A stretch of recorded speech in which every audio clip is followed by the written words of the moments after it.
ഞാൻ നിങ്ങളോട് ചോദിക്കുകയാണ്, എന്താണ് ഫിസിക്സ്? What is physics? അപ്പൊ പലരും പറയും സാർ ഊർജ്ജതന്ത്രം എന്നൊക്കെ പറയും മലയാളത്തിൽ. പക്ഷെ എന്താണ് ഈ ഫിസിക്സ് എന്ന് പറഞ്ഞു കഴിഞ്ഞാൽ, ആ ഫിസിക്സ് എന്താന്നുള്ളത് അറിഞ്ഞു കഴിഞ്ഞാൽ നമുക്ക് ഫിസിക്സ് പഠിക്കാൻ കുറച്ച് ഇൻട്രസ്റ്റിംഗ് ഒക്കെ ആവും. അപ്പൊ എന്താണ് ഈ ഫിസിക്സ് എന്ന് ചോദിച്ചാൽ, ഫിസിക്സ് ഈ ഫിസിക്സ് എന്ന് പറഞ്ഞാൽ ശരിക്കും അതിന്റെ ഹിസ്റ്ററി എന്ന് വെച്ചാൽ അത് ഫോം ചെയ്ത് ഫിസിക്ക എന്നൊരു ഗ്രീക്ക് വേർഡാണ്. ഫിസിക്ക എന്നൊരു ഗ്രീക്ക് വേർഡാണ് എന്ത് ചെയ്ത് ഈ ഫിസിക്സ് എന്ന് പറഞ്ഞ ഒരു വാക്കുണ്ടായത്. അപ്പൊ ഈ ഫിസിക്ക എന്ന് പറഞ്ഞാൽ ഇതിന്റെ മീനിങ് എന്ന് പറഞ്ഞാൽ നേച്ചർ എന്നാണ്, പ്രകൃതി എന്നാണ്. അപ്പൊ ഫിസിക്ക എന്ന ഒരു ഗ്രീക്ക് ലെറ്റർ എന്നാണ് എന്ത് ഫോം ചെയ്തത്, ഫിസിക്സ് ഫോം ചെയ്തത്. അപ്പൊ ഫിസിക്ക എന്ന് പറഞ്ഞാൽ അതിന്റെ മീനിങ് എന്താണെന്ന് വെച്ചാൽ നേച്ചർ എന്നാണ്, നേച്ചർ പ്രകൃതി എന്നാണ്. അപ്പൊ അങ്ങനെയാണെങ്കിൽ ഫിസിക്സ് എന്ന് പറഞ്ഞു കഴിഞ്ഞാൽ സ്റ്റഡി ഓഫ് നേച്ചർ ആണ്, സ്റ്റഡി ഓഫ് നേച്ചർ. പ്രകൃതിയെ കുറിച്ചിട്ടുള്ള പഠനമാണ് നമ്മൾ എന്തിൽ ചെയ്യുന്നത്, ഫിസിക്സിനകത്ത് ചെയ്യുന്നത്. ഫിസിക്സ് എന്ന് പറയുന്നത് അപ്പോൾ സ്റ്റഡി ഓഫ് നേച്ചർ ആണ്. മനസ്സിലായോ? അപ്പൊ നിങ്ങൾ ചോദിക്കും സാർ ഈ നേച്ചറിനെ കുറിച്ച് പഠിക്കുകയാണെങ്കിൽ നമ്മൾ നേച്ചറിന്റെ എന്താണ് പഠിക്കുക? മനസ്സിലായില്ലേ? അപ്പൊ ഈ നേച്ചറിന്റെ എന്താണ് പഠിക്കാന്ന് ചോദിച്ചാൽ നമുക്ക് പറയാൻ പറ്റും ഫിനോമിനാസ് ആണ്. ഫിനോമിനാസ് എന്താണ് ഈ ഫിനോമിന? നമ്മൾ മലയാളത്തിൽ പ്രതിഭാസങ്ങൾ എന്ന് പറയും. അപ്പോ ഒരു ഉദാഹരണം പറയുകയാണെങ്കിൽ ഇപ്പൊ നിങ്ങൾ സൂര്യൻ ഉദിക്കുന്ന അസ്തമിക്കുന്നുണ്ട്, അതൊരു പ്രതിഭാസമാണ്, നേച്ചറിൽ നടക്കുന്ന പ്രതിഭാസമാണ്. ഞാൻ എന്റെ കയ്യിൽ ഈ മാർക്കർ ഉണ്ട്, ഈ മാർക്കർ ഞാൻ ജസ്റ്റ് ഒന്ന് റിലീസ് ചെയ്യുകയാണെങ്കിൽ താഴത്തേക്ക് വീഴും, അതൊരു പ്രതിഭാസമാണ്. പിന്നെ ഈ മാർക്കർ ഞാൻ എറിയാണ്, അപ്പൊ ഇതിങ്ങനെ പോകും, ഇതൊരു പ്രതിഭാസമാണ്. അങ്ങനെ നിങ്ങളുടെ ചുറ്റിലും പല പ്രതിഭാസങ്ങളും നിങ്ങൾ കാണുന്നുണ്ട്, അനുഭവിക്കുന്നുണ്ട്. അപ്പൊ ഇതൊക്കെ നേച്ചറിൽ നടക്കുന്ന ഫിനോമിനാസ് ആണ്.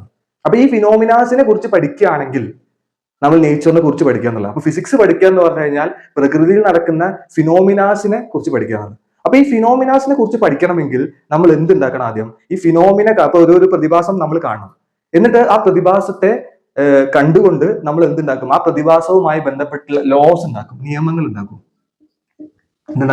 നിയമങ്ങൾ ഉണ്ടാക്കും. ഇപ്പോ പിന്നെ ഒരു ഉദാഹരണം പറയുകയാണെങ്കിൽ നമ്മൾ മോഷൻ, ചലനവുമായി ബന്ധപ്പെട്ടുള്ള നിയമങ്ങളാണ് ന്യൂട്ടൺസ് ലോസ്.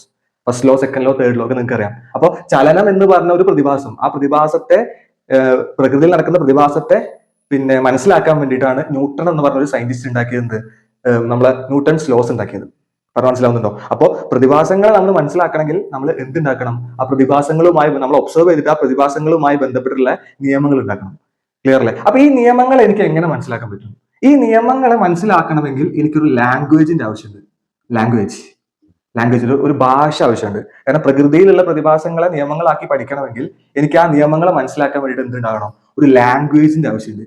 ഈ ലാംഗ്വേജിന് നമ്മൾ പറയുന്ന പേരാണ് ഫിസിക്കൽ ക്വാണ്ടിറ്റീസ് എന്ന് പറയും.